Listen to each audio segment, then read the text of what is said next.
দুখীয়া ঘৰৰ সহজ সৰল ল'ৰা হ'ব পাৰোঁ, কিন্তু ধনী আৰু ধুনীয়া ছোৱালী দেখি পাগল ই বেচাৰা ইমানে গৰীব যে ইয়াৰ পিন্ধিবৰ কাৰণে মানে এটা ৰূপা কা বানিয়ান ভি নেহি হে। আৰু এনেও ই যদি ৰূপা কা বানিয়ানটো পিন্ধে তেতিয়াহ'লে ৰূপাই কি পিন্ধিব? গতিকে সি সেইকাৰণে খালী গাই আছে। আৰু দ্বিতীয় কথাটো হ'ল ইয়াৰ চুলিখিনি দেখি আপোনালোকে ভাবি আছে যে কণ্টকৰামৰ দৰে খাৰা কৰাই থোৱা চুলিখিনি তাৰ ফেশ্বনৰ কাৰণে ৰাখিছে, কিন্তু নহয়, আপোনালোক ভুল। তাৰ ঘৰত একচুৱেলি গৰীবীৰ ফলত মানে কোঠাৰ এখনো নাই। গতিকে মাকে যেতিয়া ভাত ৰান্ধিবৰ কাৰণে খৰি বিচাৰে তেতিয়া তাক মাতে, বাবা খৰিখিনি কাটি দিয়াচোন। বাবাই লগে লগে এই চুলি দিয়ে খৰি কাটি দিয়ে। আৰু মাকে আমাৰ সেই 3 Idiotsৰ দৰে 12 रुपया किलो ভেন্দি আৰু 50 रुपया किलो পনীৰেদি মটৰ পনীৰৰ চব্জি বনাই খুৱাই দিয়ে। দেহাটোত বাহিৰা বহীৰ দৰে মানে এই ফেচাৰ ফটো আঁকি পেলাই সি হ'ল গৰীব ঘৰৰ ল'ৰা, সহজ সৰল ল'ৰা।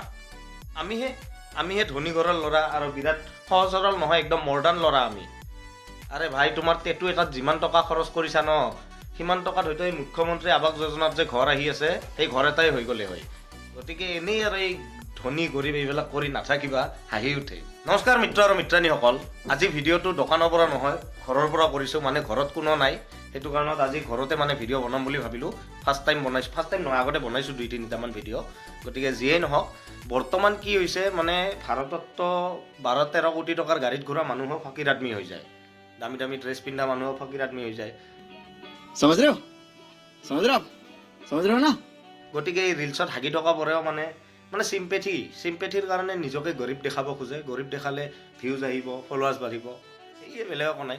মই কিন্তু ইমান গৰীব নহয়, ইমান ধনীও নহয়, মিডিল ক্লাছ ব্যক্তি হয়। তেতিয়াহ'লে বৰক কেইটামান নিজকে গৰীব দেখাব খোজা জ্ঞান বাটো আৰু ভিডিঅ'টো প্ৰাৰম্ভ কৰোঁ। আমি দুখীয়া ল'ৰা। আমাৰ জীৱনত নতুন বছৰ বুলি কেলেণ্ডাৰখনৰ বাহিৰে একো সলনি নহয়।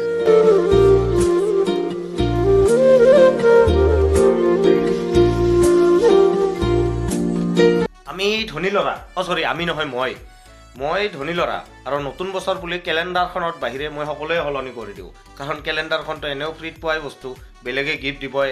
আৰু যেনেকুৱা বাকী কেনেকুৱা সলনি কৰি দিওঁ, ধৰক 2022ত ধৰক মই অসমত আছোঁ, তো 2023ত মই ইউকেত থাকিম, মানে উত্তৰাখণ্ডত। আৰু তাৰ আগতে 2019 মানত আমেৰিকাতো আছিলোঁ, আমেৰিকা নহয়, আমৰিখোৱাত আছিলোঁ। তো সেইটোৱে আৰু, মই ধনী ল'ৰা। मैं बहुत अमीर हूँ क्योंकि मेरे मम्मी पापा ने मुझे अमीर पैदा किया। চাওক, আমাৰ ব্লেংকেটো দুখন আছে আৰুতো ক'বই নালাগে। গতিকে আমি বহুত ধনী, ইয়াৰ নিচিনা মোৰ জীৱনত দুখ নাই। মই বহুত ধনী, মোৰ কেলেণ্ডাৰ নহয়, মোৰ ঠায়ে সলনি কৰি দিওঁ। দেউতাতো কৈ আছে যে 2025 মানত বোলে আমাৰ মংগল গ্ৰহত মাটি কিনিব, এলন মাস্কৰ লগত কথা পাতিছে। মই ধনী ঘৰৰ ল'ৰা।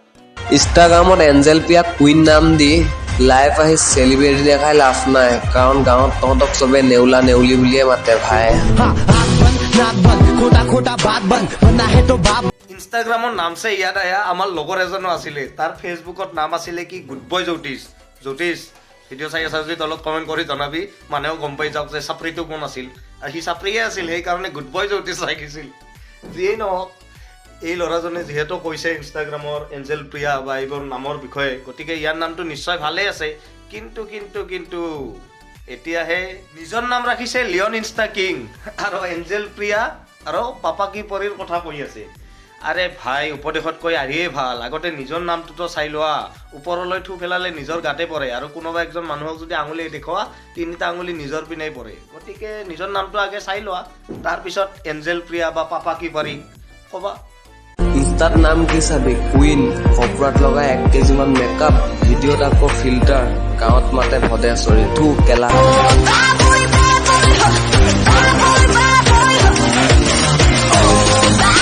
চোৱা ভাই, তুমি নিজৰ ইনষ্টা আইডিটো কিং লিখিছা, যিটো তুমি নহয়। এতিয়া হ'ব পাৰা কোনোবা ফেঁচা বংশৰ মানে কিং, সেইকাৰণে ফেঁচা নিজৰ সেই বুকুত আঁকি লৈছা। কিন্তু কোনোবা ছোৱালীয়েও লিখিব পাৰে কুইন, এইটো ডাঙৰ কথা নহয়। মেকআপ দিয়া সিহঁতৰ জন্মগত অধিকাৰ। এইটো মানে ভাৰতৰ সংবিধানত লিখা আছে যে ছোৱালীবোৰে মেকআপ দিব, 1 কিলো নহয় 3 কিলোও দিব পাৰে, কিন্তু পাৰ্মানেণ্ট নহয়, মেকআপটো উঠাই দিব পাৰি। কিন্তু তুমি যে এই গলত আঁকিছা, ইয়াত যে ফেঁচা আঁকিছা, সেইটো কেনেকৈ উঠাবা? সেইটো লেজাৰ ট্ৰিটমেণ্টত বাদে বাকীয়ে কৰে, উঠাব নোৱাৰি ভাই। গতিকে কথা কোৱাৰ আগতে চাই ল'ব লাগে। আৰু শেষত যোনটো দিছা থু কেলা, এইটো বহুত ভুল কৰিছা। ৰোষ্ট ময়ো কৰোঁ বা সমালোচনা ময়ো কৰোঁ বা সঁচা কথা ময়ো কওঁ, কিন্তু থু কেলা বুলি কোনোবাক ক'ব নালাগে। আজি তোমাৰোতো এই বাহিৰা বহি হেন দেহাটো দেখি পেলাই কোনোবাই থু কেলা ক'ব পাৰে, তোমাৰ কেনেকুৱা লাগিব? গতিকে কথা কোৱাৰ আগত কিছুমান কথা ভাবি চাব লাগে। থু কেলাটো দি পেলাই তুমি অকল মানে কোনোবাৰ লগত পাৰ্চনেলি থাকিব পাৰে, কুইন লিখিছে, কিন্তু তুমি সম্পূৰ্ণ নাৰী জাতিটোক থু কেলা কোৱা যেন লাগিছে। গতিকে নেক্সট টাইম এইটো ভাবি পেলাই ভিডিঅ' বনাবা। আৰু আজিলৈকে ভিডিঅ'টো ইমানেই। ভিডিঅ'টো যদি আপোনালোকৰ ভাল লাগিছে তেতিয়াহ'লে শ্বেয়াৰ নকৰে আপোনালোকে জানো, নকওঁ সেইকাৰণে। ৰাম ৰাম, খুদা হাফিজ। বাছ এটা কথাই কওঁ, নিজৰ আশীৰ্বাদত অকণমান মোক মনত ৰাখিব। আৰু আজি ভিডিঅ' ঘৰৰ পৰা বনাইছোঁ, ঘৰৰ পিছত দেখাম। ধন্যবাদ। জয় অসম, জয় হিন্দ।